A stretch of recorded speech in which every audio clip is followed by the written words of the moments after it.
আমাদের প্রিয় মহতারাম আব্দুল হাই মোহাম্মদ সাইফুল্লাহ অ্যাক্সিডেন্ট করেছেন, ইন্নালিল্লাহ। এক কঠিন দুর্ঘটনার শিকার হয়েছেন আমাদের প্রিয় মহতারাম। আজকে চলার পথে এই দুর্ঘটনাটা বাংলাদেশের যারা আলেম আছেন, বিশেষ করে যারা বাংলাদেশের টেকনাফ থেকে তেঁতুলিয়া, রূপসা থেকে পাথুরিয়া বিভিন্ন জায়গায় বিচরণ করছেন, প্রত্যেক আলেমই মাঝে মধ্যে দুর্ঘটনার শিকার হন। আমি 6-7 বার দুর্ঘটনার শিকার হয়েছি। আল্লাহ শুক্রিয়া যে আব্দুল হাই মোহাম্মদ সাইফুল্লাহ ভাইয়ের বড় কোনো ক্ষতি হয়নি। প্রিয় ভাই টাঙ্গাইল থেকে মাহফিল করে ফেরার পথে পুরো পরিবার সহ তিনি আসছিলেন। যমুনা সেতুর আগে যে এক্সপ্রেসওয়ে, সেখানে তাকে পিছন থেকে একটি ট্রাক ধাক্কা দেয়। ফলশ্রুতিতে তার গাড়ি দুমড়ে মুচড়ে যায় এবং আব্দুল হাই মোহাম্মদ সাইফুল্লাহ চোখে মারাত্মকভাবে আঘাতপ্রাপ্ত হন। প্রাথমিক ট্রিটমেন্ট টাঙ্গাইলে করার পর তাকে ঢাকায় স্থানান্তরিত করা হয়েছে। আমরা মনে করছি এবং ডাক্তাররা মনে করছে আপাতত তিনি আশঙ্কামুক্ত। স্রষ্টার সাহায্য চাইতে হবে, আল্লাহ তাআলা যেন তাকে পরিপূর্ণ সুস্থতা দান করে ফেলেন। আলেমরা যারা আছেন, এই দুর্ঘটনাটা যে নতুন তা কিন্তু নয়।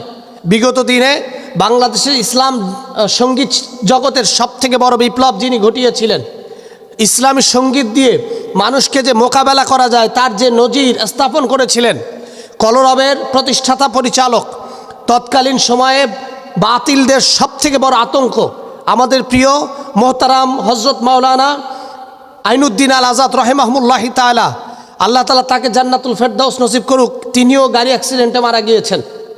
এই যে আব্দুল হাই মোহাম্মদ সাইফুল্লাহ, যাকে অনুসরণ করে এবং যার ছাত্র, বাংলাদেশের সর্বজন স্বীকৃত ব্যক্তিত্ব, যার কথায় মধুর্যতা ফুটে উঠত, ডক্টর আব্দুল্লাহ জাহাঙ্গীর সাহেব রহিমাহুল্লাহি তাআলা, তিনিও এই গাড়ি দুর্ঘটনায় ইন্তেকাল করেছেন। এই গাড়ি দুর্ঘটনা আলেমদের জন্য একটি কমন বিষয় হয়ে দাঁড়িয়েছে। যেহেতু আমরা মাঠে ময়দানে দিনের দাওয়াত নিয়ে সারা বাংলাদেশে বিচরণ করছি, আমি সকল আলেমদেরকে বলবো, শুধু আলেম না, যারা সাধারণ আছেন, গাড়ি দুর্ঘটনা থেকে বাঁচার আল্লাহ সুবহানাহু ওয়া তাআলা, রাসূল সাল্লাল্লাহু আলাইহি ওয়াসাল্লাম আমাদেরকে কিছু শিখিয়েছেন। যেমন আপনি যখন ঘর থেকে বাহির হবেন, রাসূল সাল্লাল্লাহু আলাইহি ওয়াসাল্লাম শিখিয়েছেন, বলো বিসমিল্লাহি তাওয়াক্কালতু আলাল্লাহ লা হাওলা ওয়ালা কুওয়াতা ইল্লা বিল্লাহিল আলিয়্যুল আযীম। যদি আল্লাহ তাআলা ওই দুর্ঘটনা আপনার জন্য কল্যাণ রাখেন সেটা ভিন্ন কথা, কিন্তু অকল্যাণ হলে সেই দুর্ঘটনা আপনার জীবনে ঘটবে না।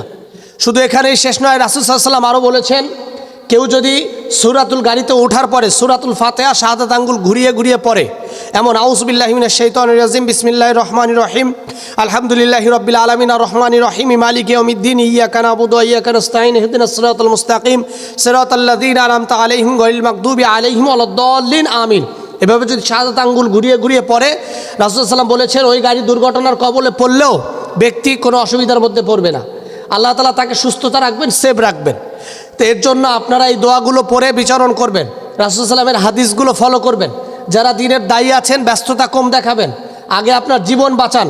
দ্রুত গতিতে গাড়ি চালাতে হবে, মাহফিল ধরতে হবে, এই টেন্ডেন্সিটি বাদ যাক মাহফিল, কিন্তু আগে আপনাকে বাঁচতে হবে। আপনাকে টার্গেট করে আছে কাফের, বেঈমান, নাস্তিকেরা। আপনাকে মনে রাখতে হবে আপনার কিন্তু জীবনের মূল্য ওদের কাছে অনেক বেশি।